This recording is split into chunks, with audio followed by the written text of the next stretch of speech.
Саламатсыздарбы? Бизде бүгүн конокто Аликбек Жексенкулов, профессор, элчи жана мурдагы тышкы иштер министри. Элчи болуп жүргөндө канча мамлекетке элчи болдуңуз? 8 мамлекет. 8 мамлекетке. Россия, Вена, Греция, Австрия, да, Грекия, да. Армения. Рахмат. Сизге жаңы жылыңыз менен. Сизде дагы. Жыл аяктап баратат. Тышкы саясатта, жетти эле саясатта кандай Кыргызстан кандай жыйынтыктарга жетти? Ушуларды кыскача токтолсок. Эми жалпы жонунан айтып кеткенде, мен ойлойм, ушу 2024 жыл Кыргызстандын тышкы саясатына мындай жалпы баа берсек, абдан ийгиликтүү болду да. Ийгиликтиге кайсы сөздөрдү кошсок болот? Бул жигердүү, прагматикалык негизинде улуттун кызыкчылыгын көздөгөн саясат болду. Буга далилдер көп. Мисалы, мындай жалпы жонунан карасак, Евразиялык экономический союзда, ОДКБД, СНГД, ШОСто абдан активдүү катышып, ар бир мындай саммиттерде Кыргызстан өзүнүн мындай позициясын, улуттун кызыкчылыгын көздөгөн позициясын көрсөтүп, бүт дүйнө жүзүнө дагы мындай өзүнүн бүгүнкү күндө биздин эгемендүү мамлекет катарында биз келечекке жакшы ийгилик жараткан мамлекет катарында көрсөтө алды да. Андан тышкары эң чоң белгилерден ушу мен айтып кетейин, ушу ООНдо болгон президент Садыр Жапаров катышып, ошол жерде чоң эки жолу сүйлөдү. Сүйлөгөндө дагы абдан мындай маңыздуу сүйлөдү деп айтсам болот. Мен баягы саясатчы дипломат катарында эмес, илимпоз катарында ар бир сөзүн талдап чыктым. Ошо убактылуу мүчөсү катарында ООНдун заявкасын берип, тоолуу мамлекет катарында өз позициясын айтып, өзүнүн сунуштарын айтып, жакырсыздык менен күрөшүү боюнча сунуштарды, дүйнө жүзүндөгү согушту дагы мындай токтотуу боюнча өзүнүн сунуштарын айтып, абдан мындай мазмундуу сөз болду деп айтсак болот. Андан тышкары мына бул баягы көп тараптуу тышкы саясат менен ушундай алек болуп, Европага барып, аяктан дагы жакшы визиттер, мына Азияга дагы барып, Южный Кореяга дагы ийгиликтүү болуп чыгып, ушунун баарысы натыйжалуу болду деп айтсак болот да. Анткени бизде мындай да, канчалык тышкы саясат ийгиликтүү болсо, ошончолук ички саясат дагы ийгилик жаратат да. Биз баягы чоң мамлекет болбогондон кийин тышкы саясатка көз карандыбыз.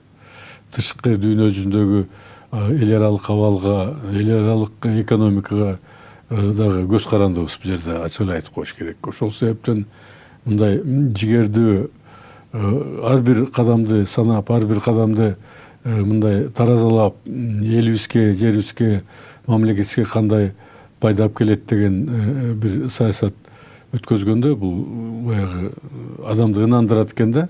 Мен баягы бүгүнкү иштеп аткан тышкы иштер министрликте дагы дипломаттар менен көбүнчөсү менин кол астымда иштеген да, абдан мындай жакшы иштеп атышат, аракет кылып атышат.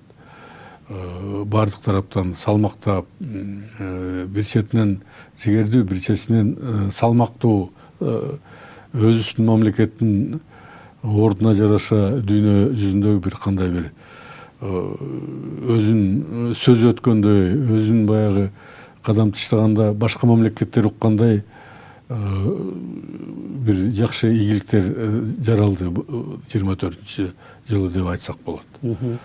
Андан тышкары эң чоң бир биздин коопсуздукка чоң таасир берген бул Кыргызстан менен Тажикстандын чек арасы чечилди деген мына жакында ГКБнын төрагасы, өкмөттүн биринчи орун басары Камчыбек Ташиев бул жөнүндө жарыялап айтты, адистер түшүндүрмө берди. Бул менин оюмча бул аябай чоң кадам. Анткени кайсы мамлекет болбосун эң биринчи ушу тышкы саясат көздөгөн бул коопсуздук болот да. И албетте ушу Тажикстан менен болгон жанагындай окуялардан кийин чек араны бекемдеш бул тарыхый нерсе. Ошону менен буюрса биздин чек арабыз, мына чек арабыз Тажикстан, Өзбекстан, Казакстан, Кытай менен чечилди баарысы. Бүт чек араларыбыз бекемделди деп айтсак болот да. Бул дагы чоң кадам болду 24-жылы. Шылып мындай караганда баягы тышкы саясат бул өтө кылдат нерсе да. Өтө татаал нерсе. Өзгөчө дүйнө жүзүндө болуп аткан карама каршылык, тирешүүлөр, чоң мамлекеттердин арасындагы бир кыйынчылыктар, экономикалык кыйынчылыктар ушундай абалда мен ойлойм биздин тышкы саясат татыктуу мындай орун алып ийгиликтерди жаратты деп айтсам болот. Өзбекстан менен дагы мурда чечилген мына темир жол дагы баштап атты. Ошону дагы айтып кетейин. Бул дагы мындай да 20 жылдан ашты ушул маселени көтөрүп убагында биз дагы иштеп жүргөндө, бирок ар кандай кыйынчылыктар болгон, ачык эле айтып коюш керек. Экономика жагынан, коопсуздук жагынан, техникалык жагынан кыйынчылыктар болгон. Ошо мына жакында президент Жалал-Абадка барып өзү ачып, өзү сүйлөгөн сөзүндө мындай элге түшүндүрүп барсын. Келечек чоң иштер, чоң жол, чоң бир дүйнөгө бул өзүнчө бир дагы бир чоң дарбаза болот да. Анткени буга чейин биздин башка мамлекеттер менен негизи автомобиль транспорт менен же самолет менен. Самолет бул кымбат нерсе. Автомобиль да кымбат, ошол эле кезде да убакыт көп кетет да. Дүйнө жүзүндө эң арзан бул деңиз менен анан ушу темир жолда. Бизде деңиз жок болгондон кийин темир жол бул абдан маанилүү болду да.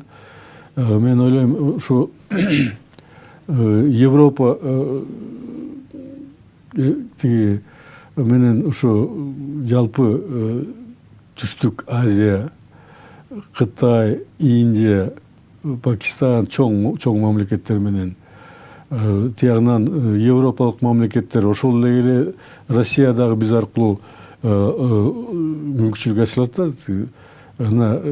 Туркияга дагы жалаң машина, Иранга дагы машина менен ташыйт эмеспи? Мен билишимче биздин ушу жүк ташыган кишилер, шопурлар абдан кыйналып барып келишет да, алыскы жол, мындай коопсуздук маселелери боюнча дагы маселелер болот. Техникалык маселелер боюнча маселелер болот. А темир жолу бул абдан жакшы нерсе. Бул экономикалык багытта эң чоң, эң маанилүү биздин жаңы тарыхыбызда маселе болду. Буюрса ошол аягына чыкса, бул тарыхта чоң бир мындай жол ачуу, кандай бир дүйнөлүк экономикалык, бул экономикага бир деңизге өзүбүзчө кайык болуп киргендей да. Анткени дүйнөлүк экономика азыр аябай байланышкан болуп калбадыбы? Аябай бири-бирине көз каранды, аябай бири-бирине мындай техникалык жагынан аябай байланышта. Ошол себептен мен оюмча биз үчүн абдан чоң мааниге ээ. Элибизге пайдап келет, мамлекетибизге тиги бюджетке аябай чоң толуктоолор болот. Анткени ар бир поезд өткөн сайын башка Кыргызстанга ал тиги груз келбесе дагы, мисалы ошол Европадан тиги Түштүк Азия, Кытайга же башка мамлекеттерге барса, баарына акча төлөнөт. Чоң пайда алып келет да мамлекетке. Албетте биздин элибизге, биздин бюджетке, биздин ВВПга чоң бир ийгиликтер жаратат, жакшылыктар болот. Бириккен Улуттарда дагы кийин мына жакында эле мына ноябрда Бакы шаарында эме болбодубу? КОП-29 деген чоң жыйын. Жашыл экономика жөнүндө сүйлөдү президент. Анан ошого байланыштуу дагы чет мамлекеттер менен болгон эмеде саясатта жылыштар болгон сыяктуу. Анткени Түркия Канча 50-60 миллион доллар карызды кечпеди. Эгерде силер ушул акчаны жашыл экономикага жумшасаңар, биз андан кечебиз деп. Эми бул жакшы жөнөлгө. Анткени Да. мындайда жашыл экономика бүгүн дүйнө жүзүндө азыр мындайда бир кезде баары эле жашыл экономика өтөбүз деп аткан. Бирок азыр ар кандай пикирлер пайда болду. Өзгөчө Европада кризистен кийин, билесиңер. Бизде болсо абал башкача. Жашыл экономика тияк биякты карабай эле өздөштүрсөк болот да. Мисалы ошол эле токойлорду өздөштүрүү же болбосо жанагындай күн электростанцияларды куруу, шамал электростанцияларды куруу бул абдан бизге маанилүү. Биздин климат дагы ыңгайлуу да ошогочу. Анын үстүнө өзүбүздүн көмүрүбүз, өзүбүздүн тиги нефтепродуктубуз анча эмес да. Ошол себептен мен ойлойм бизге жакыныраак болот да жашыл экономика. Биздин элибизге пайдап келсе болот. Мына азыр айтып атпайбызбы Бишкекте болуп аткан смог боюнча. Мына ошол жака бурса болот жашыл экономиканы. Анткени мисалы мен Венада, Австрияда иштеп жүргөндө ортосунда биринчи барганда ортосунда татынакай бир музейге окшогон аябай кооз бир чоң здание бар экен. Анан мен сурадым дипломат, бул эмне музейби же бир театрбы десем, жок, бул ошол жерде мусорный перерабатывающий завод дейт. Ошол кезде бул 20 жыл мурун бир жыт бир түтүн чыкпайт. Ошол мусорларды ушундай технология дүйнө жүзүндө аябай астыга кеткен да. Ошол себептен мен оюмча бул жерде ушул маселеге дагы жашыл экономиканын ичинде бул болот да жасаса. Мусор перерабатывающий, мына билесиңер, көп жыл ар кандай сунуштар салабыз, мына салабыз, эртең салабыз дейт. Мына мен азыр мэрия аракет кылып атат ошого. Ушуну аягына чыгыш керек менин оюмча. Бул дагы жашыл экономикага кирет менин оюмчачы. Анткени тетиги Бишкектин ылдый жагында мусорду түтүн эмне болуп атканын эми элдин баарысы билет да. Көп шаарларда Европада ТЭЦ шаардын ортосунда, анткени эски бир кезде курулган. Таптаза, эч нерсе мындай бир ышчы жок, таптаза. Өзүңүз айтып атасыз эме деп тиги мусор стационарларды иштетүүчү, же болбосо биолабораториялар бар, туурабы? Ооба. Шаардын так ортосунда турат, жана 6-чы деңгээл деп коюшат, 5-чи, 6-чы деңгээлдеги биолаборатория, эч кимге зыяны жок. Таптаза, анткени технологиялар аябай өнүккөн дүйнөдө. Биздин баягы советтик мезгилдеги технологиялар менен кээ бир нерселер дагы эле уланып атат, ошон үчүн жанагы. Эми бизде мындай болгон да. Эгемендүү мамлекет болгондон кийин биздин адистер, илимпоздор иш кылып оокат кылыш керек деген заман болгон да. Ооба. Баары содага кеткен, базарда отурушкан, айла кетип, же болбосо чет өлкөгө кеткен мигрант болуп, билесиңер да. Азыр болсо, мына азыр элде үмүт пайда болуп, дүйнө жүзү өзгөрүлүп, жаңы технология багыт алып атабыз, илимге багыт алып атабыз. Дүйнө жүзү мурун айтчу элек ушу 30 жыл соодагерлер башкарды дүйнө жүзүн. Эми илимпоздор башкарат деп, илими күчтүү адамдар. Жана Илон Маск деген миллиардер эмне кандай гана сунуштарды айтып атат, туурабы? Американ экономиканы космоско. Ооба. Американ экономиканы оңдогонго. Менин оюмча биздин жаштар дагы, биздин илимпоздор дагы ушул жакка көңүл бурса, жакшы ийгиликтер болот. Мына Австрияга барып бир чоң форум өткөрүп келишип башталат го, ошол жактан сүйлөшүп келип, жана токтогул суу сактагычын үстүнө күн панелдерин коюп, күн станциясын курабыз деген тууралуу сүйлөшүп келиптир. Мүмкүн курулуп калат. Жок, мен ойлойм мындай да, биз элге чындыкты айтыш керек да. Азыр эң астыда кеткен күн станциялары боюнча бул Кытай. Алар ошо мен сураштырып көрсөм, биздин инвесторлордун башка мамлекеттери салабыз деп атпайбы? Аттарын айтпай эле коет. Алар барып эле ошо кымбат тиги эмеден Кытайдан барып технология алып, анан бизге алып келет да, мындай круг болот. Андан көрө биз ошо Кытай түздөн түз Кытай менен 1000ден ашык чек арабыз бар. Кытай бүгүнкү күндө Кыргызстан менен кызматташуу бекемдегенге дагы мындай кызыктар да. Биз дагы кызыктарбыз. Ошону жакшылап пайдаланыш керек да. Биз ошондой арзаныраак түшөт. Эмеси дагы дүйнө жүзүндөгү эң алдында бүгүн Кытай ушу солнечный батарея боюнча. Менин билишимче алар дагы Европада салып жүрөт. Англияда салыптыр, менин билишимче. Турцияда салыптыр. Дагы бир ар кайсы мамлекеттерде салыптыр, менин маалыматым боюнча. Ошон үчүн бул жерде мындай биз баягы так болушубуз керек да. Жанагы мындай да илим деген бул өтө мындай терең, өтө көп тараптуу нерсе да. Анан ушул жерде илимдин жакшылыктарын пайдаланып, кээ бир бизнесмендер жеке кызыкчылыгын ойлойт. А биз болсо мамлекеттик кызыкчылык болсо, ошо илим, ошол технология кайсы жерден өнүккөн болсо, ошол жерден алыш керек. Азыр Кудайга шүгүр бардыгы мүмкүнчүлүктөр бар, туурабы? Бардык мамлекеттер менен бүгүнкү күндө мамилебиз жакшы деп айтсак болот. Күндөн күнүгө бекемдеп барсак. Мына жаңы мамлекеттердин арасында ошол Германия мисалы техникалык өнүккөн. Ошол эле Япония менен былтыр барып келбедиби президент? Абдан жакшы маанайда жакшы бир жолугушуу, сүйлөшүүлөр болду. Император менен, ошол жерде өкмөт мүчөлөрү менен, Германия менен Казакстанда сүйлөшүүлөр болду. Араб мамлекеттер менен сүйлөшүп атат. Ушунун баарысын биздин экономика салсак, аябай ийгиликтер болот да. Ортомчулдар эмес, ушу түздөн түз жардам сурап, түздөн түз ушу мамлекеттин жетекчилерге айтса, алар мындай ыңгайлуу шарттарды түзүп берет да. Жеңилдиктер. Германия менен мына Германия өзүнө да барып келди президент, анан Астанада жанагы Шольц менен дагы жолугушуу болбодубу? 5 бар азиялык мамлекет жана 5+1 дегенби?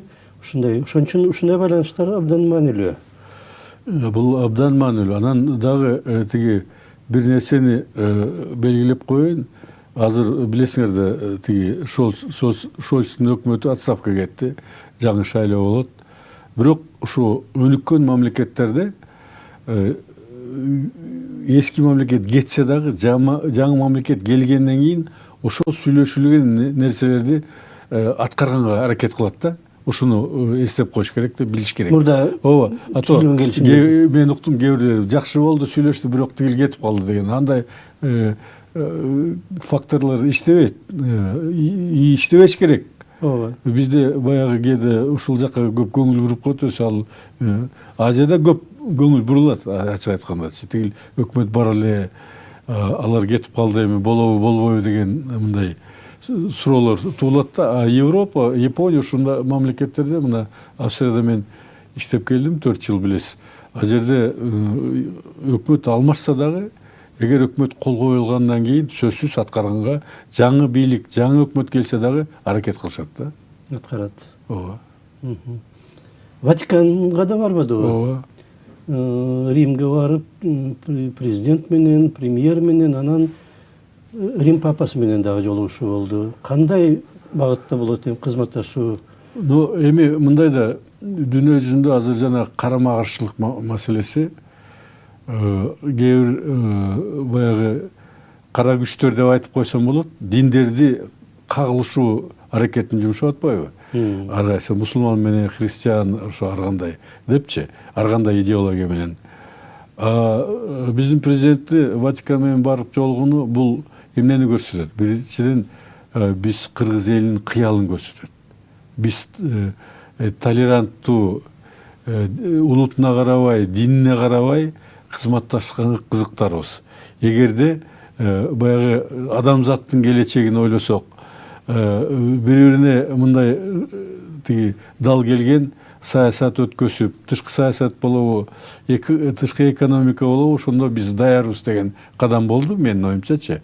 Бул мындай да, тышкы саясат менен тышкы экономика дагы байланыштуу да. Эгерде тышкы саясат өткөзүп атканда биз өзүбүздүн рухубузду, духубузду, өзүбүздүн идеологиялык багытты өзүбүз кайсы жол менен баратабыз деген биз жеткире алсак, ошол мамлекеттин жетекчилерине же болбосо ошо Ватикандын жетекчисине, ал Ватикан жетекчисине көп нерсе ошо католиктердин арасында көп жетекчилер менен кеңешип, кайсы мамлекетти колдойбуз, каяка багыт алабыз деген сүйлөшүүлөр мындай бейформалдуу түрүндө болуп турат да, ошол жерде абдан маанилүү. Барып сүйлөшүп, өзүнчө баягы сый көрсөтүп, Кыргызста эл барбыз деп момундай эметкен бул чоң саясий мааниге ээ да. Анткени айтып атпаймынбы, ушул католический мамлекеттер көп да, аларга таасир берет. Тиги Папа Римский ким менен жолукту? Бул Папа Римский кабыл алганы эле бул өзүнчө бир чоң шарт да. Жакшы шарт деп айтсак болот. Анткени алар дагы мындай кабылаларда маалымат алып турат да. Булар ким? Бул кандай эл? Кандай мамлекет? Кандай жетекчи деп. Анан жакшы ойлор, жакшы пикирлер айтса анан кабыл алат да. Ошол себептен менин оюмча бул Папа Римский менен жолугуп, Италияга дагы жолугуп, жетекчилер менен сүйлөшүп, баарлашып, мындай кызматташууга өзүнүн сунуштарын айтканы бул абдан жакшы болду. Түштүк Кореяга визит кичине эме өтүп калган жокпу? Ал жакта жана саясий кризис учурунда болуп калды. Жок, мен аякта дагы Түштүк Кореядагы жана мен айткандай да, өкмөттөр алмашса дагы кол коюлган документтер, макулдашуулар иштей берет буюрсачы. Анын үстүнө бир жакшы кадам болду. Силер уккандар, мен айттым эле ошо ММКларга. Барып, ошол Бан Ки Мун мурунку генеральный секретарь ООН менен өзү жолугуп, сый көрсөтүп, урмат көрсөтүп, баарлашып эметкени жакшы болду да. Анткени Бан Ки Мун бул ошо Южный Кореянын элинин аксакалы бүгүнкү күндө. Бул өзүнчө бир чоң бир белги болду жалпы элинечи. Жалаң эле бийлик менен баягы сүйлөшкүсү келбей, ошо улуттун кадырман аксакалдары менен жолукту деген бул чоң таасир берет да элгечи.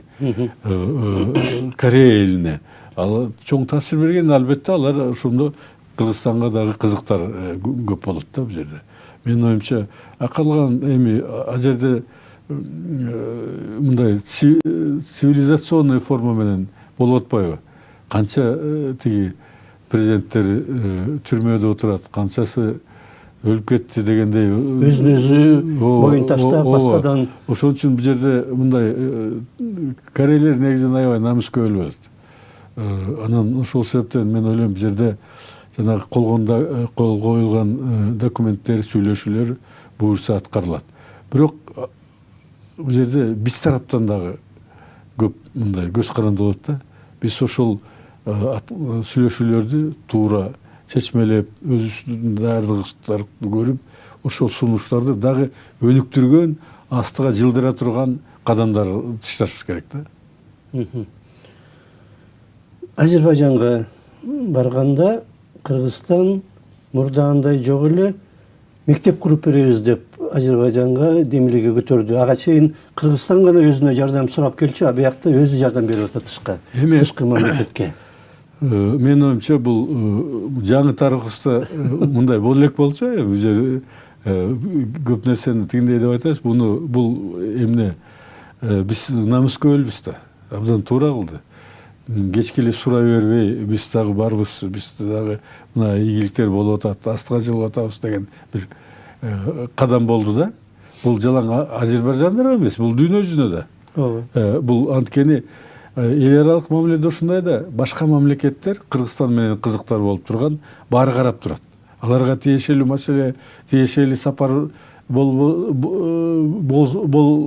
тиешелүү эмес болсо дагы, алар ошо Кыргызстан бүгүнкү күндө кайсы мамлекет менен кандай мамиле түзүп атат, кандай кадамдарды тыштап атат, эмне себептен ушундай болуп атат деп баарын талдап турат да. Мен ойлойм бул жакшы кадам болду. Дагы эмнени белгиси болот? Москва менен кандай болуп атат азыр мамилелер? Мен ойлойм Москва менен жакшы нукта баратат. Жылдан жылга бекемделипчи. Анткени мына кечээ Петербургка барганда эле көрүнүп турбады, мындай жылуу маанайдагы сүрөттөр, сүйлөшүүлөр болуп атат. Бул эмнени көрсөтөт? Менин оюмча бул биздин өкмөт, биздин дипломаттар туура багытталып баратат Россия менен. Анткени биз үчүн, биздин улуттун кызыгышы үчүн абдан маанилүү. Мындай таразага салып көрсөк эле канчалык пайда көрөбүз. Экономика жагынан, коопсуздук жагынан биздин жаштар окуп атат, мигранттар көп. Мына кечээ жакында эле ошо мен сүйлөшүп турам, достор бар да, тиги Москвада иштеп келгенден кийин, кыргыздарча. Сурасам, мурдакыдай эле ресторанда жүрөбүз, кафеде жүрөбүз. Эмне мынча анан көп арыздар түшүп атат десем, эми андай окуулар мурун деле болгон, азыр деле болот. Тиги полиция менен кээде баягы кандай бир эмелер болуп кетет да. Болуп кетип атпайбы? Кайсы жерде жок деп. Ошо Новосибирскте иштеген, Москвада экөө бир сөздү айтты да. Анан ошондо мен экөө билбейт бири-бири менен сүйлөшүп аткан. Мен кичине ынана түштүм, буюрса жакшы болот экен депчи. Мана жакшы. Жаңы жылдын астындабы же иш кылып ушундай жакшы сөздөрдү айтышты да магачы. Кандай эмне кыйналып кеттиңерби, мондай мыйзамдар катуулап баратат туда-суда деп мага мынтип айтты да. Мыйзам чегинде жүрсөң, бардыгы жакшы. Маселе болбойт. Маселе жок депчи. А бизде баягы боло берет деп кыргызча убагында учетко турбай, мыйзамдарды сыйлабай, билбей аны. Билбесе сыйлабайт да. Ошонун себептен болуп аткандыр, бирок коңолот баары. Андан тышкары коопсуздук маселеси боюнча дагы айтып коюш керек. Абдан мындай өзгөчө Афганистанда, азыр Сирияда деп айтып атабыз, коопсуздук маселелери бизге кыйынчылыктар ошол жактан келиши мүмкүн. Калган жактан бекемдегенбиз буюрса. Мына кошуналар менен акыры чечип алдык, туурабы? Тажикстан менен, Өзбекстан менен. Ошол себептен алар дагы мындай жакшы көңүл поддержка кылып атат да, бардык жагынан. Экономика боюнча эми канчалык товар оборот өскөнүн баарыбыз билебиз. Ошол эле нефтепродукты, тиги газ, бардык маселелер боюнча чечилип атат да. Ошон үчүн мен ойлойм, абдан туура багытта Кыргызстан менен Россиянын мамилеси бекемделип келатат жылдан жылга. Стратегиялык эми. Ооба. Эми стратегиялык өнөктөш бардык жагынан саналганда, убагында биз ошо улуттук кызыкчылык деген сабак берген. Ошондо биз аныктаганбыз да.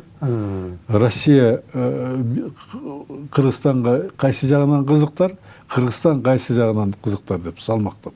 Көп мамлекеттер карасак, эң биз кызыктар экенбиз да Россия менен мамилени бекемдегенге. Мына жол ачылса, башка мамлекеттер дагы пайда болот, кызыктар бизгечи. Мен оюмча темир жолду айтып атам да. Иштесе. Ошон үчүн бул жерде убактыбызды аяктап калды. Тез эле бүтүп калды. Тез эле да. Ылдам өтүп кетет ушу сүйлөшүп атканда. Рахмат сизге. Мен уруксат берсеңер, кыска теле көрүүчүлөрдү жаңы жылыңар менен, урматтуу туугандар, баарыңарга ден соолук, ийгилик, жакшылыктарды каалайм. Ар бири бакыттуу болсун. Рахмат. Рахмат сизге. Бизде конокто Аликбек Жексенкулов болду, мурдагы тышкы иштер министри, дипломат, бир нече мамлекетке элчи болгон, Австриядан баштап Россияга чейин жана азыр профессор. Рахмат сизге. Рахмат.